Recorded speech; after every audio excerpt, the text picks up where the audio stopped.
Muy buenos días a los estudiantes del grupo 702 y 705 de Historia de México 1. Vamos a terminar nuestro curso con esta última reflexión. Nos quedamos exactamente en cómo triunfó la independencia de México, la revolución de independencia de México.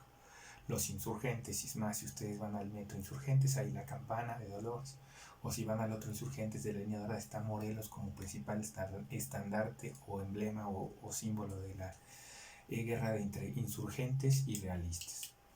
Bueno, entonces quedamos que después de 11 años México ganó 4 etapas, ¿verdad?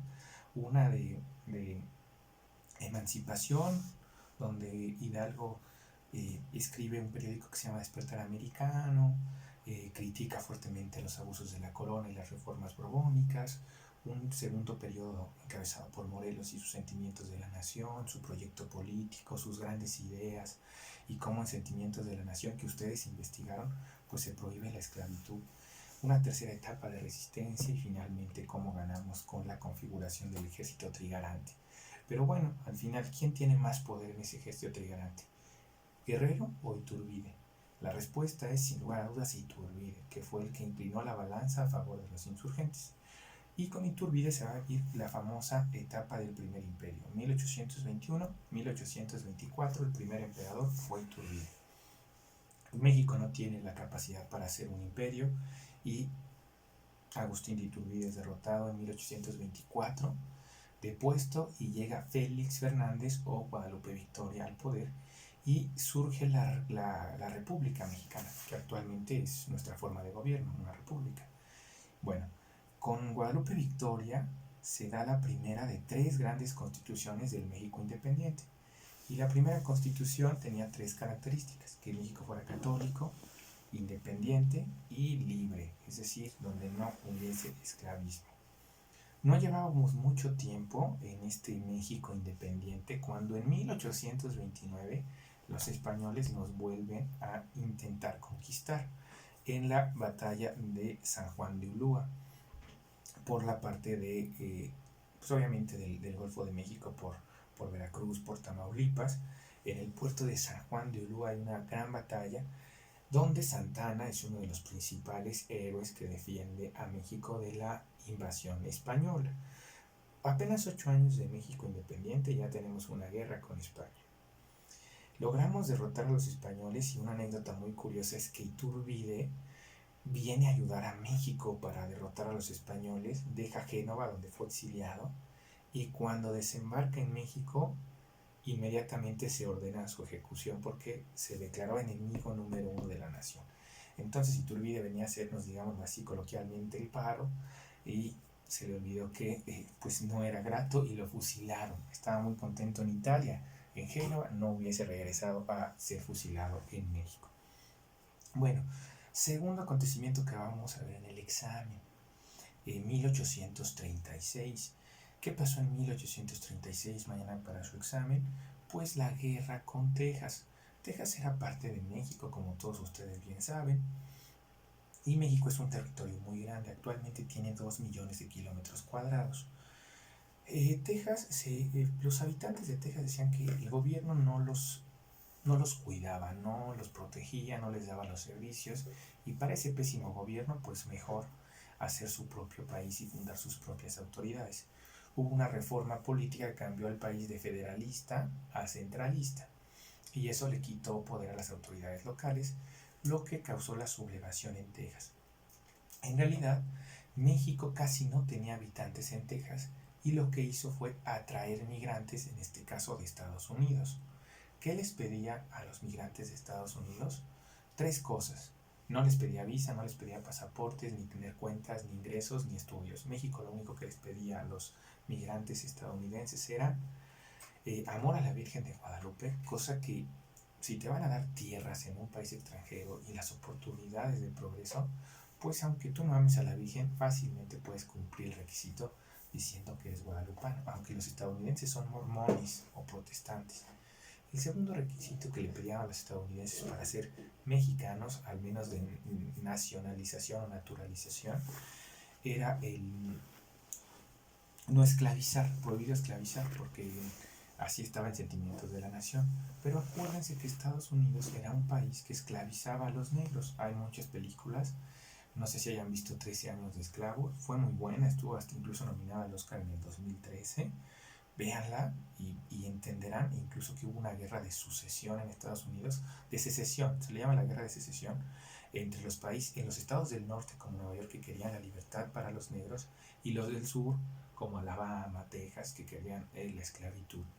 En este caso, los tejanos eran estadounidenses y les incomodaba mucho esta parte de no poder esclavizar. El tercer y último factor que le pedían a los estadounidenses para venir a México era amar a México, ¿no? Pero bueno, pues ellos no tenían un compromiso cultural ni ideológico con la nación. Pero bueno, era muy fácil, ni siquiera tenían que hablar español, lograr la naturalización. Esto llevó a un descontento social y Texas luchó por su libertad para esclavizar en esta paradoja, ¿no? ¿Por qué se independiza Texas? Pues porque quiere esclavizar a los negros, en poquitas palabras. Y bueno, básicamente Texas logra su independencia hasta 1845, pero en 1836 derrota al gobierno mexicano. Apenas 15 años y 2 guerras. Tercera guerra. Y la primera intervención francesa conocida como la Batalla de los Pasteles, donde se supone que en un pastelero de la zona occidente de la Ciudad de México no le pagan los militares e incluso hay una versión como de que Santa Anna quería como faltarle al respeto a la esposa del pastelero y el pastelero acusa al gobierno mexicano, lo demanda por daños a la moral, por daños a la infraestructura y el gobierno francés le dice al gobierno mexicano págame 1 millón y con eso quedamos saldadas las deudas, olvidamos el percance.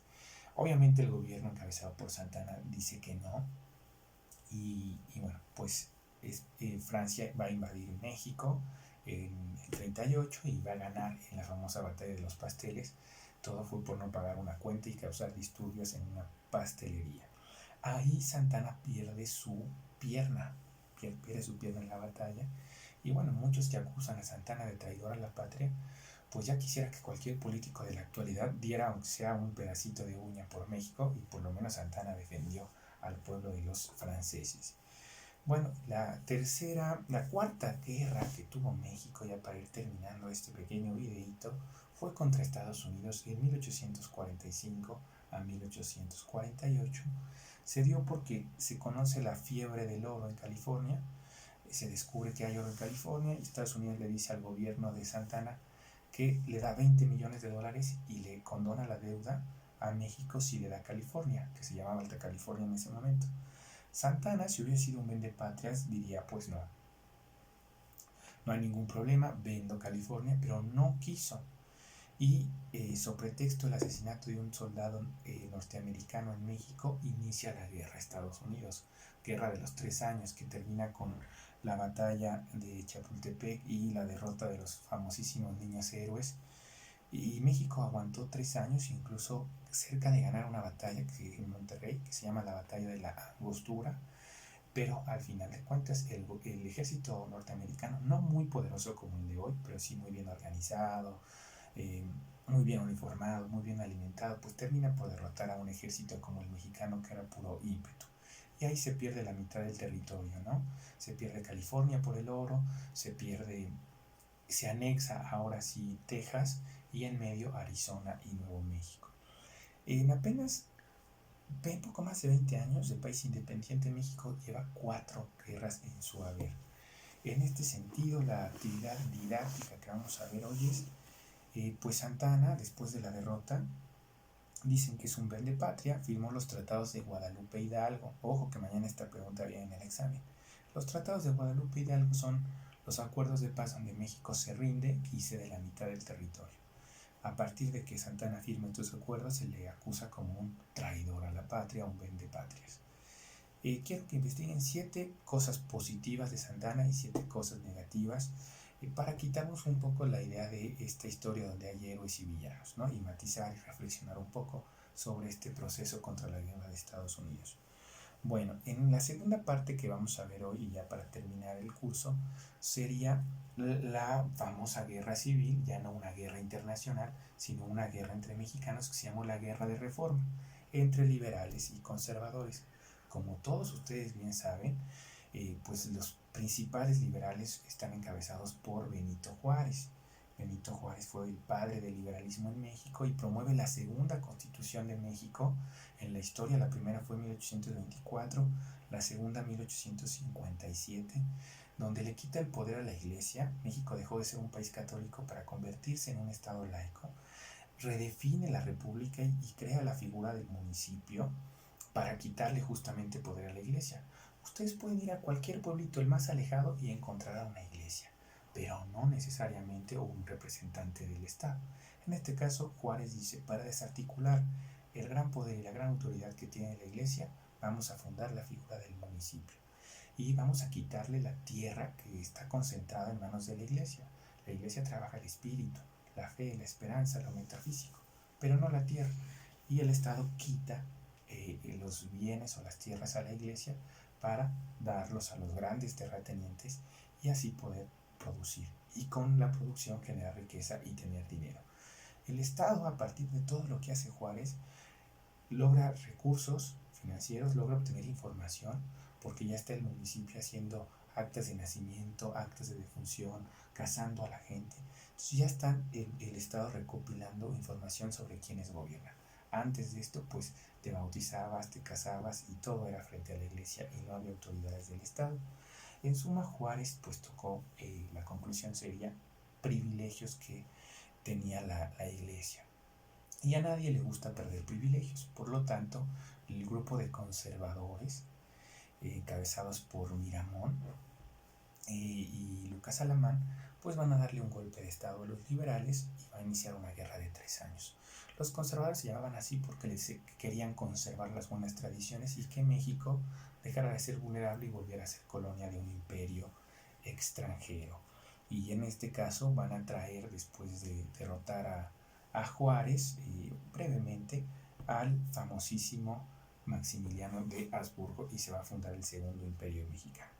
Pero bueno, la segunda actividad didáctica tiene que ver con Juárez y el liberalismo político. 7 ventajas. Juárez tiene esta gran idea que se llama libertad, que reitero, no cuesta nada. Tú puedes regalar libertad, pero no porque no cueste nada, no es importante. La libertad es algo que no tiene costo, pero que no por ser gratis es irrelevante. La libertad es el sentido de la vida, ¿no? En ese sentido, quisiera que hagan una actividad de 7 beneficios de vivir en un país de libertades, como el que crea Juárez, ¿no? Desde la libertad de pensamiento, de expresión, para vestir, de sexualidad, de votar, de ser votado, la libertad de religión, fundando el Estado laico. Y en ese sentido, pues, vamos a solo señalar que Juárez va a ser derrotado por los franceses. Cuando terminó la guerra de reforma que ganó Juárez después de 3 años en el Estado de México, en, en la región de Calpulalpan, que era Tlaxcala, pero antes era Tlaxcala parte del Estado de México, cuando Juárez derrota a los conservadores, termina esta guerra de 3 años que se le conoce como la Guerra de Reforma, y México está quebrado y debe mucho al extranjero. Y bueno, básicamente trata de negociar con los tratados de soledad en Veracruz, pues las deudas con Estados Unidos, España, Inglaterra y Francia.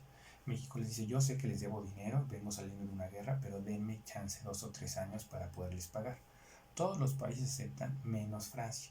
Y es ahí cuando se da la famosa segunda intervención francesa de 1862 y que bueno, terminará con la imposición de Maximiliano hasta 1867.